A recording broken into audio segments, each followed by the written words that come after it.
Hello and welcome everyone. We are stoked to have you all. I will give you a minute while we wait for everyone to get situated and dialed in. But in the meantime, I'm going to go ahead and launch our first poll because we're curious to see what's bringing you to today's webinar. Is it educational? Do you have an upcoming project? Are you bored and you just want to hear Scott and Bob talk? If so, I can't blame you, but either way, please let me know. And I can't forget about some introductions. My name is Ashley, and I work here at Prevalent in Business Development. And we are joined with a very special guest, CEO and founder at Cyber Marathon Solutions, Bob Wilkinson. Hey, Bob.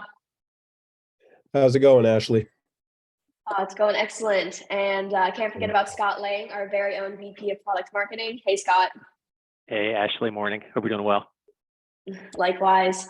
And just a quick reminder, this webinar is being recorded and we will be sending out the recording along with the presentation slides shortly after the webinar.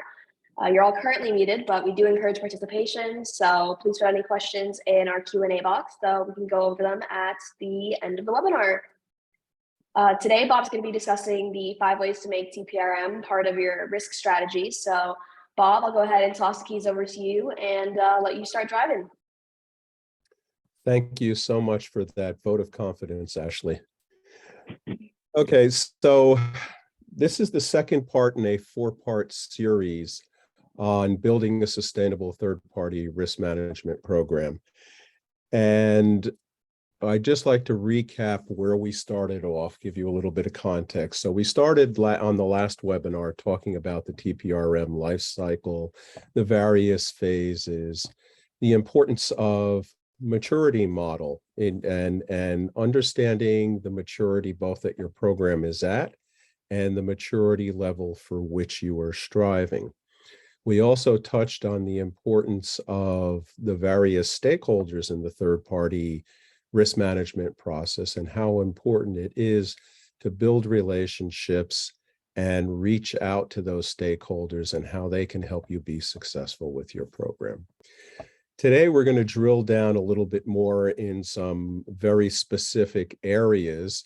We're going to talk about aligning the third-party risk management program with your business goals, because if you don't align with your business goals, your program is going to suffer as a result, and it's going to be hard to create the kind of stickiness that you hope to achieve with the business.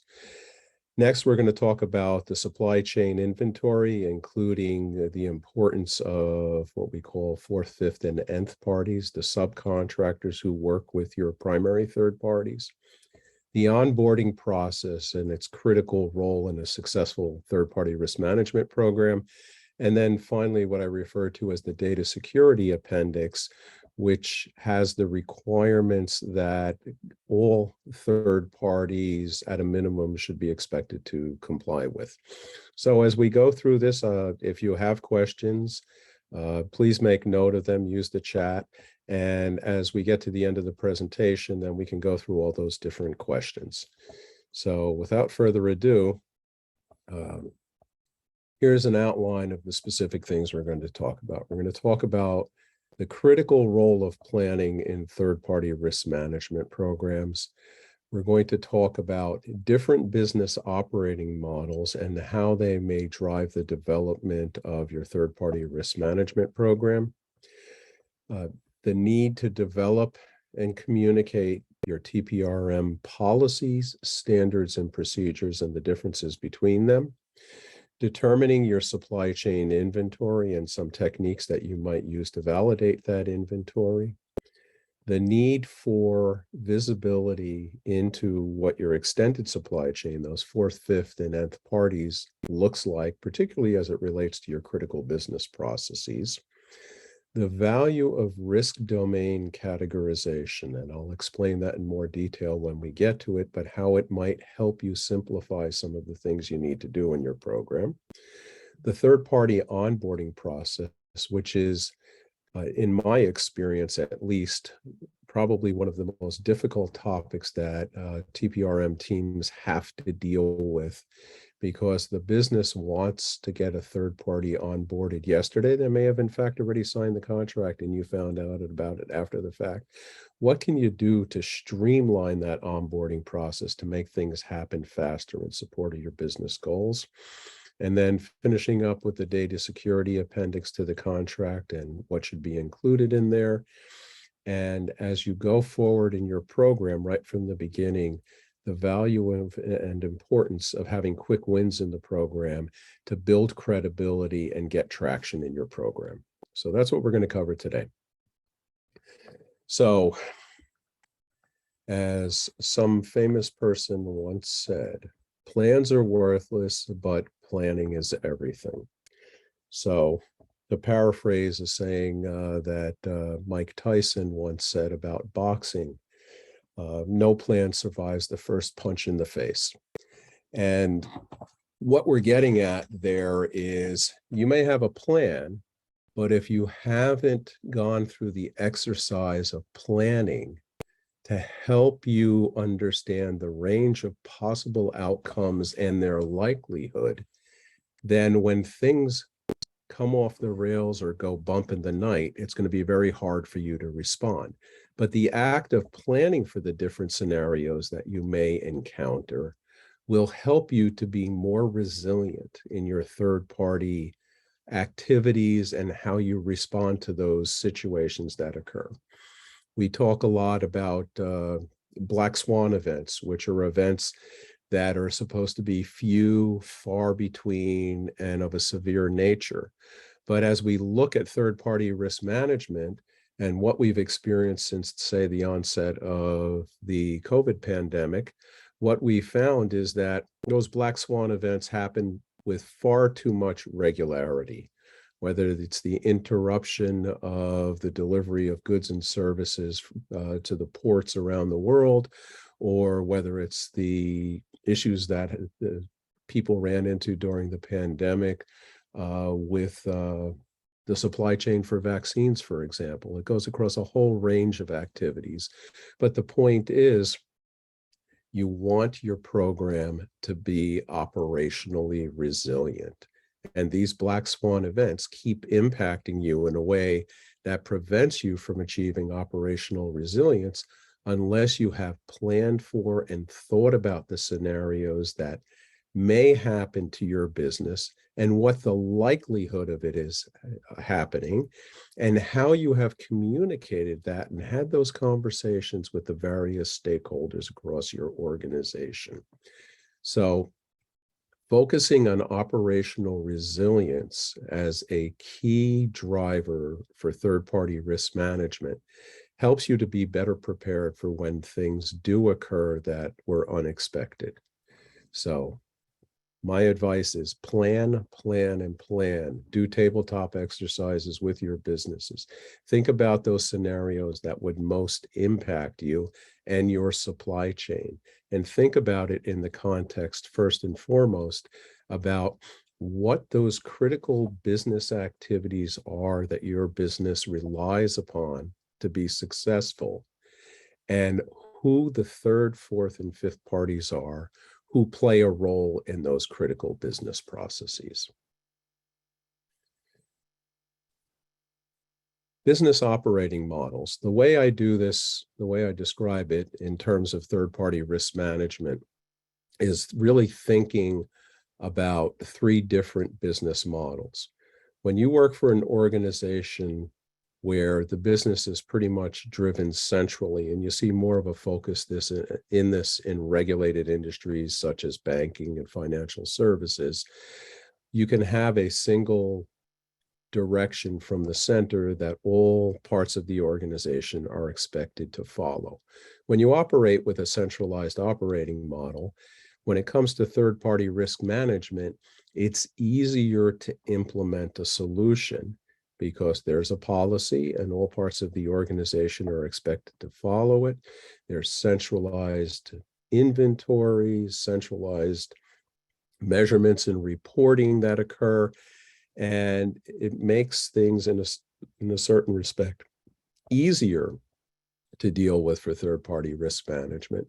But that tends to be not the norm Most organizations operate with what we call a federated operating model, where while business is controlled from the center, individual operating units within the business have the ability to set their own goals, to execute against those goals, and to manage all aspects of the business related to those goals for that individual business.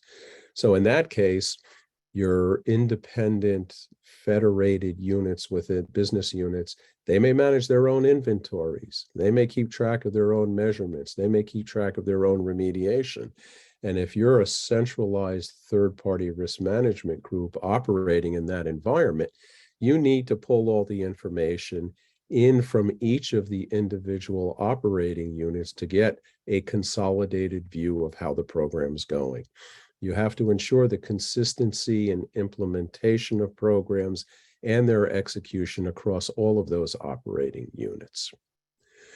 Finally, you come to the model of decentralized operations, where literally everybody has the ability to do whatever they need in support of the customer and the business. And you can end up in extreme cases where individuals can negotiate deals and sign contracts with vendors to provide services for the organization or for the organization's clients, and they don't even tell anybody. When you're in a decentralized operating environment, you have many more challenges than you do in either a centralized or a federated model. But as you build your program, the important thing to understand is, how does your business operate?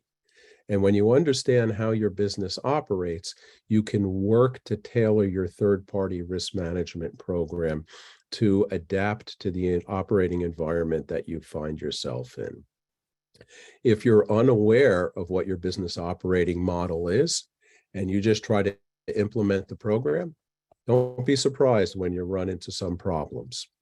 So understanding not just the operating model, but what are the important things that your business does? Where is the important information? Who is involved in the critical business processes that you execute on a daily basis? You need to be very comfortable and aligned with those important and critical business functions. Moving on to policy, standards, and procedures. Policies explain at a high level why you are working to implement your third-party risk management program. I like to refer to it as motherhood and apple pie, right? Two sacred things. And nobody should have a different view on why it is important to implement a third-party risk management program. But again, at a high level. Standards, which derive from policies, explains what needs to be accomplished in order to have an effective and efficient third-party risk management program. So what is it we're trying to achieve here? And then finally, where the rubber meets the road is in operating procedures. So how will you implement the requirements of your third-party risk management program?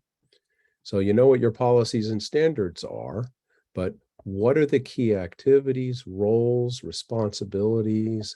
How many people do you need to implement the program, et cetera? So the operating procedures are really where you get down to execution of a successful third-party risk management program. And understanding the differences in terminology, and organizations may use slightly different terminology, but you start off with a statement of why, and then you back that up with what you're looking to do to make the why happen. And then finally, your detailed plans for execution for the success of your third-party risk management program. Supply chain inventory. A lot of organizations start off when they're trying to figure out what their third-party inventory is by surveying internal stakeholders, the various business units, to build an initial inventory of who their third parties are. That's not particularly effective at the end of the day because there can be oversights, there can be exceptions to which third parties are included in a program. Certain business units may be exempt depending on the organization. So when you survey, you're basically putting yourself at the mercy of the people who respond to you and whether they're being comprehensive in the information they provide. There are several things that you can do here to improve the reliability of your third-party inventory. And the first one that I always like to start with is getting a list from your accounts payable for every vendor that's been paid in the last 2 years. Because if they're being paid, in all likelihood, they're a third party at some level for your organization. So from that perspective, that's a great place to start. Another challenge that you face here is understanding which of your third parties are critical. And a good place to find out about your critical third parties is to talk to your IT department and to talk to your business continuity and disaster recovery people, because they're responsible for ensuring the continuity and operational resilience of services. So they're going to know which of your third parties are critical to ensuring the business continues to operate. So those are some things that you can do there. Now, there's also emerging tools that look at business relationships between companies and can help discover relationships that have not been disclosed. So that is another source for helping build out and understand which third, fourth, and fifth parties your company may be working with. So usually companies may have a third-party inventory, but when we get to fourth and fifth party, it's less clear that the inventory is complete. And the ability to use tools like this can help you discover hidden relationships. Now, depending what business you're in, that may be very important to you because there are certain rules and regulations depending on your business. So for example, in the defense business, there is a real concern about who suppliers are and whether you're using subsidiaries of a company that may be on a watch list that for example, Department of Defense doesn't want their contractors doing business with. So you really need to have that extra layer of due diligence depending on the industry that you're in. And by spending time up front thinking about what the different use cases are, and particularly with third-party onboarding as an example, that helps you by looking at the third party before the contract signed to say, who are the suppliers that you use and what role will they play in this relationship? And in that regard, there's two factors I always look at. When I'm concerned about who my critical third parties are, I use a simple definition. Am I sharing sensitive or confidential information with a third party? Or am I granting a third party access to my infrastructure from which we create an opportunity to introduce malware or other things to that infrastructure and have the people who've been granted that access, is that access being properly managed? So sensitive data and access to infrastructure help drive the definition of criticality. The importance of visibility into your extended supply chain. So as we look at your full supply chain, and if you're really focused on preserving operational resilience for your critical business functions, you need to understand what that full supply chain looks like. Now, one of the things that is often talked about is the role that third parties play in data breaches and other compromises. What's much less talked about, but which is the reality, is that many of the data breaches and other compromises and attacks that occur actually start further down in the supply chain with that fourth or fifth party who then uses their access to compromise a third party and ultimately your organization. So understanding, again, who those fourth and fifth parties are. Do they have access to critical data? Do they have access to your infrastructure?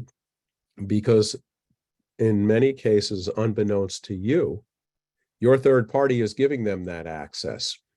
So when we get to the discussion about contracts, it's important to understand and to help your third parties understand that the contract they signed with you, you're expecting the terms of that contract to be binding on your fourth, fifth, and nth parties, so that there is a clear chain of accountability and that your third parties are managing any fourth or fifth parties that you're using according to the standards that you're managing that third party to. Another aspect of this is, given the compromises that we've seen, particularly over the last year or two, it's important to understand the inventory of all third-party software that's being used within your company. So third-party developers have been a prime target for hackers, nation states, and others to begin attacks against organizations by compromising software. Sometimes we've seen cases where it's been compromising software that's widely used on the infrastructure of the internet. We've seen SolarWinds, we've seen Log4j, we've seen a number of other attacks that have occurred.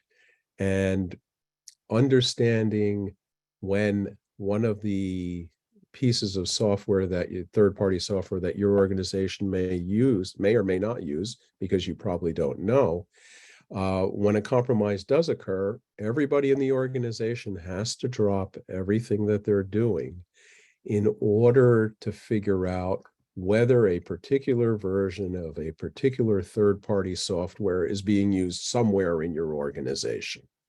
And it's an enormous waste of time, and it's potentially a serious compromise. So as you build your third-party risk management program, don't just think about the third parties you have to use. You are going to need to increasingly think about the third-party software that your organization uses. Now, organizations often have inventories of software that is used within the organization.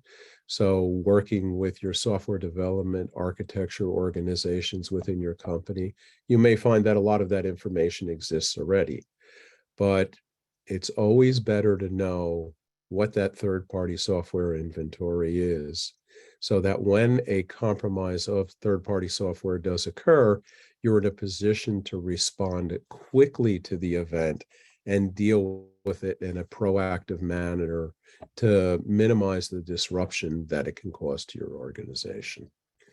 So again, focus and start with your critical third-party processes and understanding who the third, fourth, and fifth parties are that are associated with that process, and work on building that inventory. And if you neglect it, the bad actors know just as well as we do that that's an area that's not receiving a lot of attention, and that's why they focus a lot of their efforts there. So forewarned is forearmed, and that's an important aspect of dealing with third-party risk. Risk domain categorization. So what I'm getting at here when we talk about that is how you can categorize third parties based on the type of risk that their products or services represent to your organization. And by doing that, you're able to achieve some significant benefits. Now, most procurement organizations will categorize vendors based on functionality. I'm not talking about functionality here, although that is a very useful definition. I'm talking about the risk that's represented by the third parties that your organization uses. So, for example, which third parties do you grant access to restricted or the highest classification of information in your organization? Which third parties have network access into your infrastructure? Which third parties handle confidential employee data as one category that you might decide upon? By segregating that information into risk domains, it allows you to focus on those risk domains that are most important and what are the key controls that are associated with those domains. So each of the risk domains will have different key controls that are relevant to them. For example, if you're talking about restricted information, is that information encrypted in transit, at rest? Where is it potentially vulnerable at? And how do you manage those controls? And if you share it with a third party, are you truly using end-to-end encryption? If you're sending files to a third party, at the end of the day, does the third party delete the files when they're done using them so the data can't be compromised? And are they storing that information encrypted on their systems? So by focusing on the specific key controls for the various risk domains, not only does it help you to understand what the real risk is that's associated with those domains, but it also allows you in the process to be able to in a more focused way, do your due diligence up front to determine what are the critical factors in the relationship with a new vendor. So if they're getting restricted information, well, then you know that you really need to apply much greater scrutiny to the third party that on particular controls than you might if they didn't have access to any sensitive information. So in a way, if you do this well, you can figure out before you do a risk assessment, you can triage the risk that's represented by a new third party based on the functionality that they'll provide to you and the access to data and resources that they'll have. So it can help you quickly triage on those relationships that you need to focus on most and the controls that you need to focus on most to make an assessment of whether this third party has sound security and other controls in place. Some examples of risk domains can include critical manufacturing components or raw materials that go into, say, production, for example, of lithium batteries, which is a very hot topic in the auto industry. And where the fact that most lithium that's processed at some point is all processed in China. So what is the risk that represents? What are the critical parts in a logistics supply chain that might break down? And what controls do you need to focus on there to better manage that process? When it comes to job functions, you might focus on software development, cloud hosting, call centers, or payment processing. And each one of them has its own set of critical controls that you're concerned with around that particular job function. And then finally, as I alluded to, information classification. Are you dealing with restricted information? Are you dealing with PII? Are you dealing with personal health information?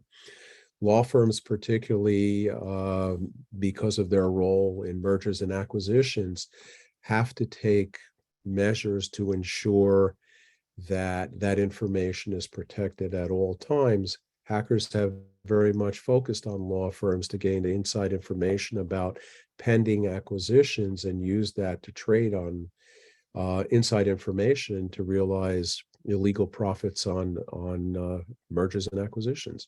So there are a number of different ways to think about this, but by understanding where your third party fits in from a risk perspective and what the key controls are, you can better focus on what the risk is that represents. The other thing that comes with this that's in some respects even more important is when you understand what those risk domains are and what third parties are doing for you. When a business comes to you and says, I have a new third party and I want them to do XYZ for me, well, maybe you can leverage that risk domain information to say, we already have 3 third parties that do that for us today. And if we use one of them, we've already done the due diligence. You can onboard them more rapidly and you could cut the amount of work. One of the biggest challenges that third-party risk management programs have today is the unfettered growth in the number of third parties. Anecdotal data that I've worked with and seen suggests that companies can grow their third-party inventory 10% a year. Nobody's giving any third-party risk management program 10% more budget every year to compensate for the growth in the number of third parties. The only realistic and effective way to deal with that is to leverage what you already have and to really focus on the risk that a new relationship represents. Let's talk a little bit about the third-party onboarding process. Onboarding tends to be the area where third-party risk management programs have some of their biggest challenges. And the challenges derive from the fact that the business wants the third party onboarded yesterday. And in fact, as I said before, may have already signed a contract. So having a streamlined process for how you do third-party onboarding, and along with that, having a good relationship both with your business partners and with your procurement or sourcing organization can aid greatly in this.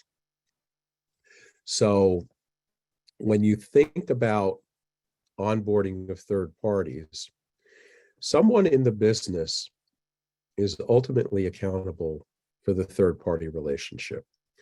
Now, of course, businesses at times try to push that responsibility onto the TPRM program, but it is not a TPRM program issue. At the end of the day, someone in the business signed the contract to onboard the vendor. You didn't sign that contract.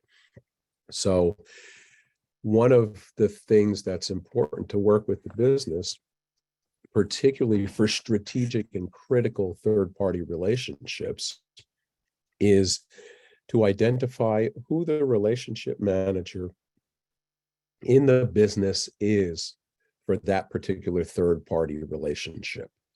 And that should be the go-to person whenever there's conversation about onboarding a new third party. And the right question to start with right at the beginning and this whole process is, does my business need another third party to provide this service or product? And by having a structured risk domain onboarding process, you can answer that question. You can say, yes, we already have 3 call centers. Why do we need a 4th call center? And when you can go back to the business and say, you can leverage an existing relationship, which is well established, where we've already done due diligence, and we know that they're operating according to a standard that we expect, you'll be in a much better place, and you'll actually be able to facilitate the business's goal much more rapidly. So really the first question in my mind, whenever I hear that someone wants to onboard a new third party, is what do you need them to do? And then having a robust inventory that we can go back and check and say, we already have some vendor that does that. And you'll realize a faster onboarding, and you'll also get a more strategic relationship in the longer term with that third party. And it will end up costing your company a lot less money. And you'll have to spend a lot less time doing risk assessments for what in the end can be redundant third parties. Now, another way that this comes into play is when companies do mergers and acquisitions. When they do mergers and acquisitions, it's very common for the acquired company and all of their vendors to come along with the deal. Now, whether those third-party vendors are really needed is a completely different question, and it's an area that's not looked at enough. So when your company makes an acquisition, it's important to look at those third parties that's used by the acquired company and see if those relationships need to continue, to understand what type of third-party risk management program may have been in place, if any, at the acquired company, and how to triage that risk. So there's been a third party that's been identified that your business wants to onboard. The first step that you take as part of that due diligence process should always be to ask the third party if they have an independent risk assessment, which has been completed in the last 12 months, that they can share with you. Because if they have an independent risk assessment that's been done in the last 12 months, you don't need to go out and do one. You may have additional questions. You may want to look at certain aspects of it, but you don't need to go out and do a new one if they've provided you with one that you can leverage to understand what the information, what necessary information and controls are in place for that third party. And you can facilitate a much more rapid onboarding in support of your business's needs. And again, the reason we're here at third-party risk is we want to make sure there are good controls, but there are good controls to facilitate business goals and objectives. Because at the end of the day, the reason we're here is because we have a successful business and we need to support that business and streamline and respond to their needs as quickly as we can when it comes to onboarding. And then whenever you onboard a new third party, make sure that you capture all of the relevant data to update and maintain your vendor inventory, your software inventory, any other inventories that you need. The data security appendix and what should be included in the contract. So many organizations use a standard master services agreement when they negotiate contracts with third parties. Sometimes they have to use the third party's master service agreement, but quite often those agreements do not address the security requirements necessary for you to work with a third party. And part of this comes down to also understanding what, if any, relevant regulatory requirements your industry may require of you. But there are really three key components that should always be present in a contract with a third party. So the first of those is breach notification. And many industries have a requirement around breach notification now. So if your third party suffers a breach, particularly if they have access to either your data or your infrastructure, they need to let you know as soon as possible that a data breach has occurred, so that you can take any appropriate actions to mitigate risk and ensure operational resilience. The second is a clause for the right to audit, which in this context means the ability to perform a third-party risk assessment. People who have not put this clause in their contract have been told by third parties that they can't perform a risk assessment because it's not in the contract. That can make for a sticky situation. And also, if you're in a regulated industry, your regulators have an expectation that you are performing risk assessments of those third parties. So the right to audit clause becomes very important in that context. And then the final item you want to include is a third-party commitment to remediate any issues that have been identified. So if it's, for example, part of your risk assessment, or maybe it's from a data breach, you want to know the third party's taking the necessary steps to ensure that the risk that they were exposed to is being properly mitigated. Then when it comes to any fourth or fifth parties that the third party uses, you want to reinforce with your third party that the terms of the contract and these clauses that you saw that you've put forward with the third party, they are enforcing with those subcontractors. Again, particularly where data or infrastructure access is involved. But the fourth and fifth parties have to comply with the security requirements that you've imposed on the third party, and you need to stress that to them, which will help in also getting them to take more seriously the need to manage their subcontractors. Now, in terms of the language that you actually use in a contract, a lot of people get very specific about using this technology and these kinds of authentication protocols, et cetera. Generally, when you do that in a contract, all you're doing is slowing down the process for onboarding. If you use language that focuses on meeting current commercial industry standard security practices as the language, it's very difficult for the third party to argue with that and to start picking apart the argument. One of the key things that slows down onboarding of new third parties and getting contracts in place is the nitpicking that can go on between both your lawyers and the third party's lawyers. And the best way to keep them out of this and keep it focused where it needs to be, which is security people at your company talking to security people at the third party, is to tell them to ensure that their security meets current commercial industry standard practices. And that will short circuit a lot of the conversations that end up with lawyers and prolonged negotiations and really slowing down the process. So that's it for contracts.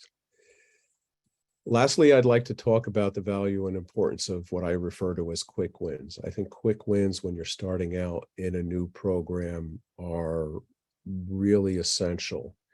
When you've begun a third-party program and you haven't you haven't done much yet in the program, you don't have an inventory, you don't have a list of the issues and the third parties you need to remediate, et cetera, et cetera. Anywhere you can find a quick win and do something early on to make the situation better, whether it's helping a business get a vendor onboarded more quickly, whether it's fixing an issue that's been persistent and you have a solution to help with that.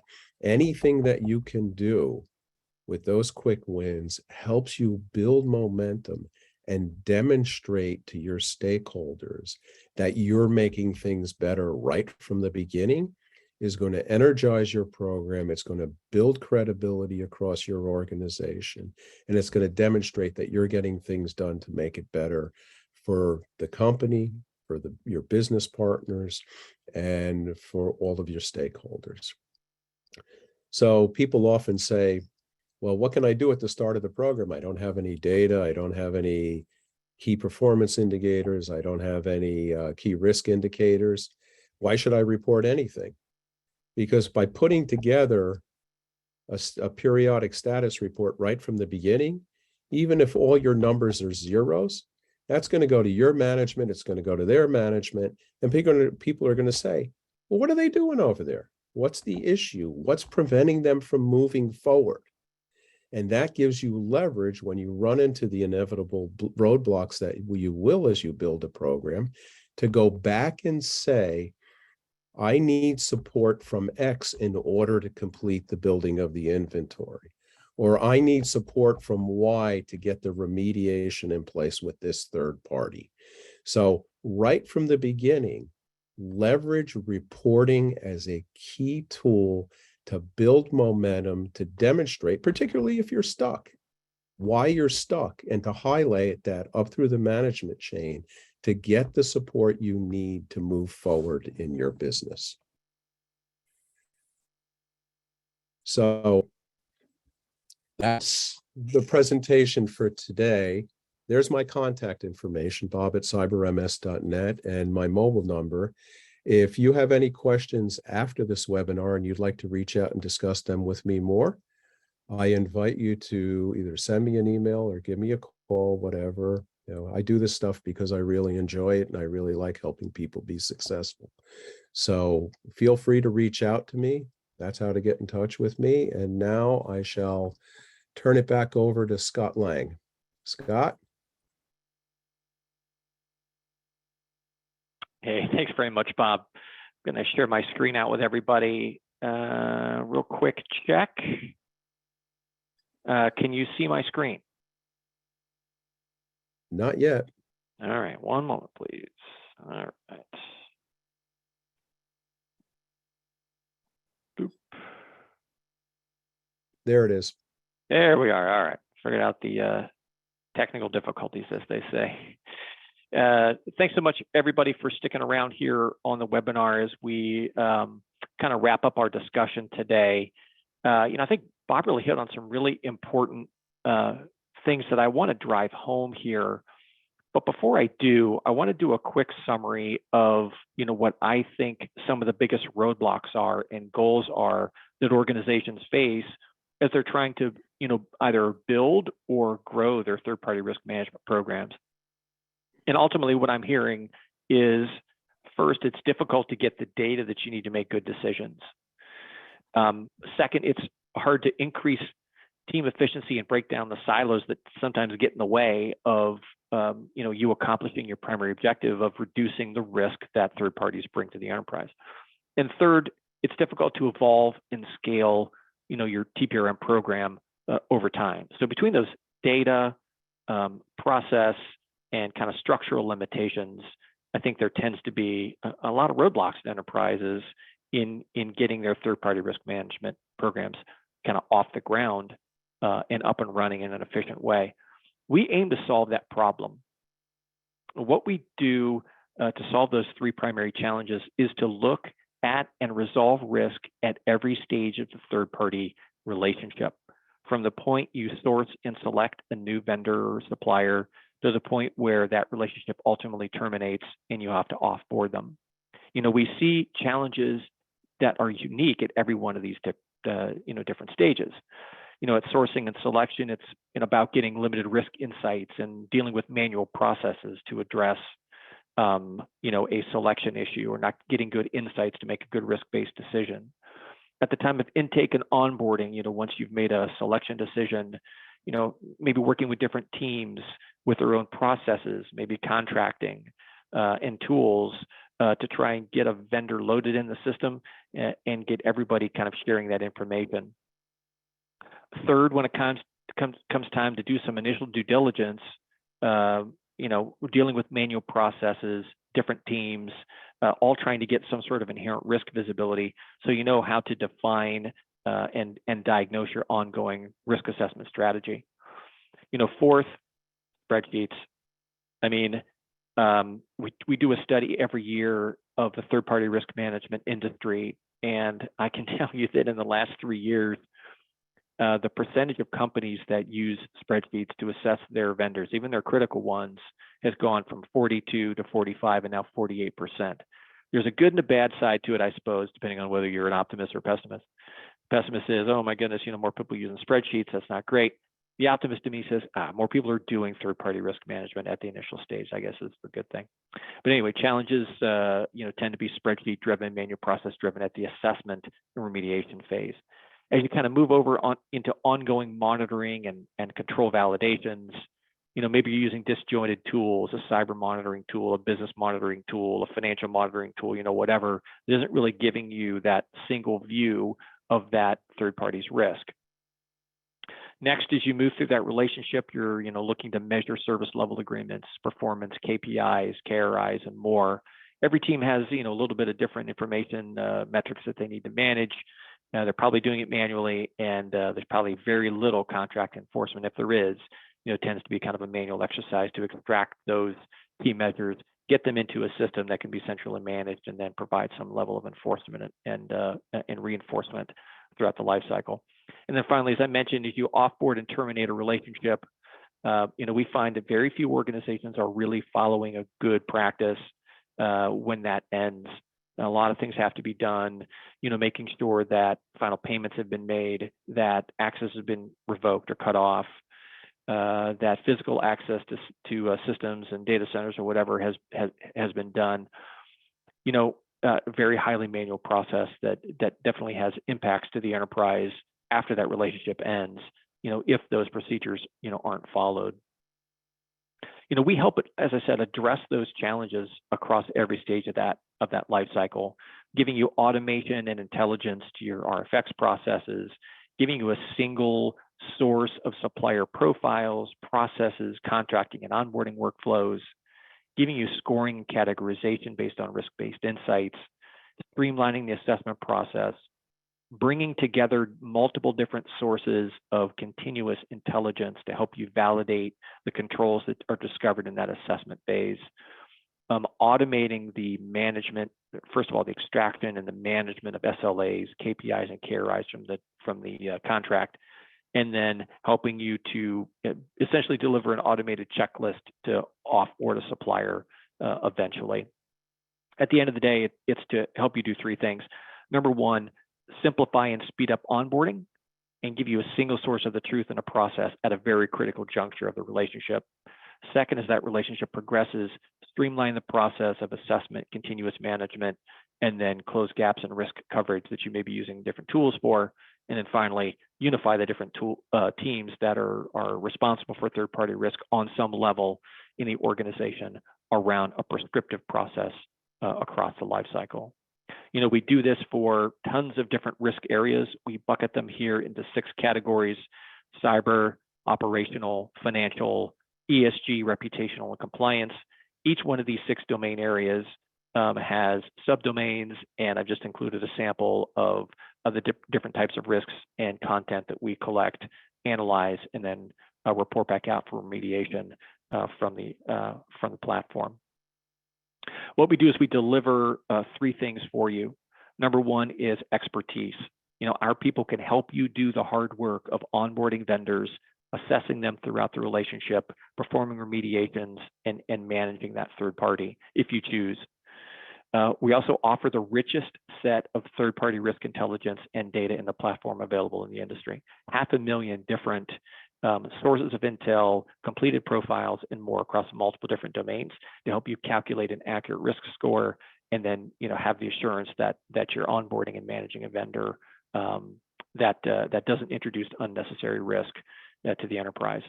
And then finally, give you a great platform to help you automate it, workflow-based, reporting, remediations, all housed there in the platform.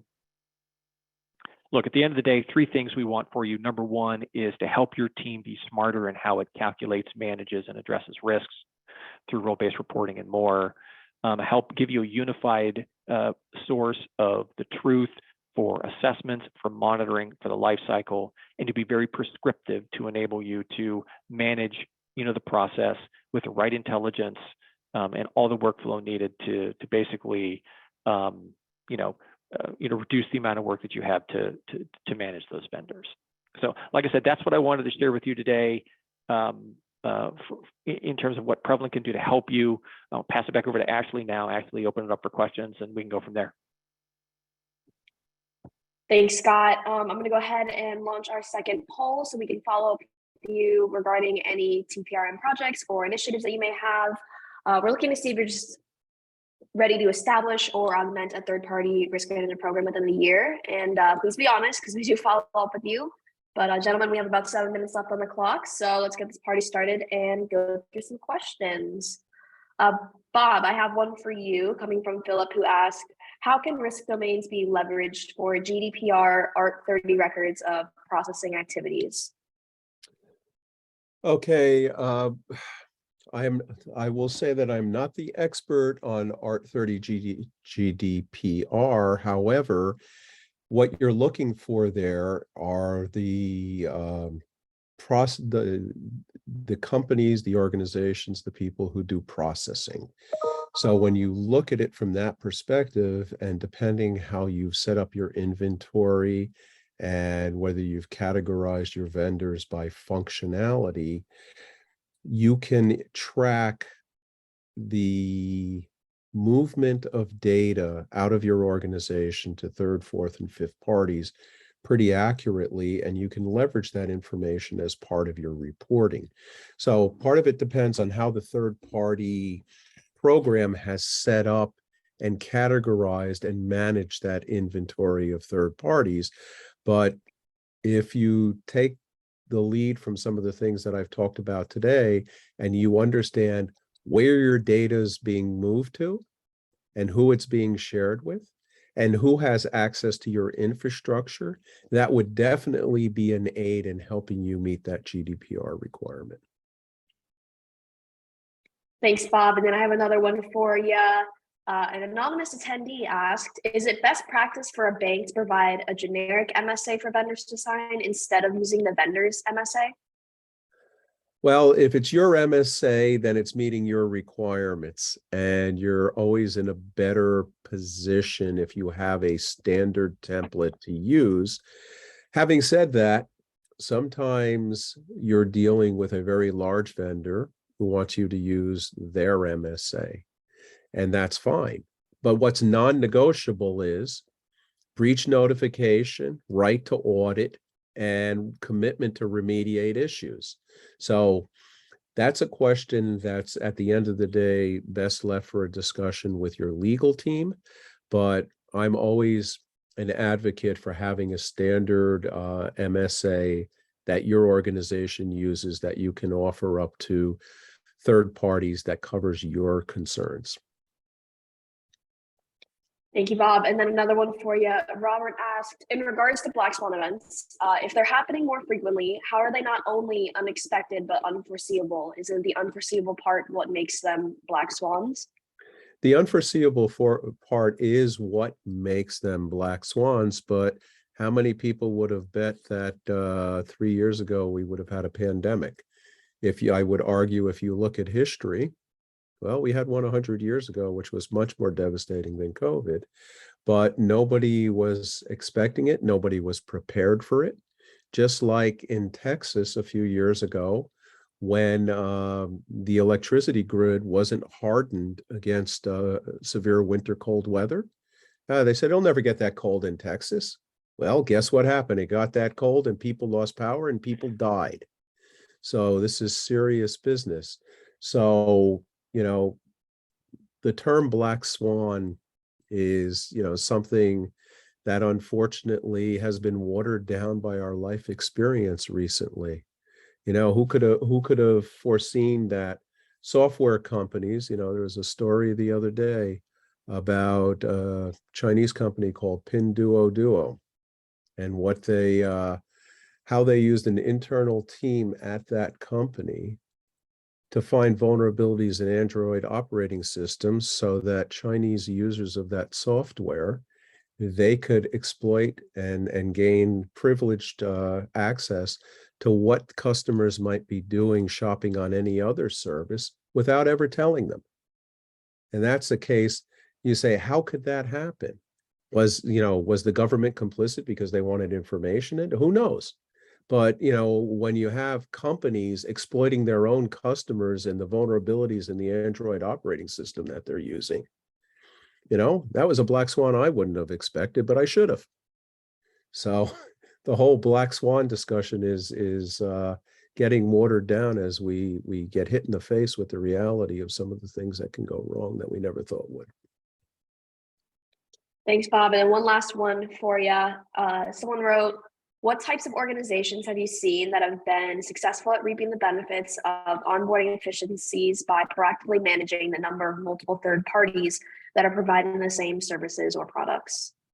Basically, all the organizations I've worked with, and I've done a lot of work in banking, in insurance, in healthcare and pharmaceuticals, and I've seen benefits across all of it, because at the end of the day, there is a tendency in all organizations, and particularly as they get larger, to allow a proliferation of third parties, which creates one of the biggest problems that third-party risk has to deal with it, which is, why do we have so many vendors doing the same thing, and why do we share all our information with them?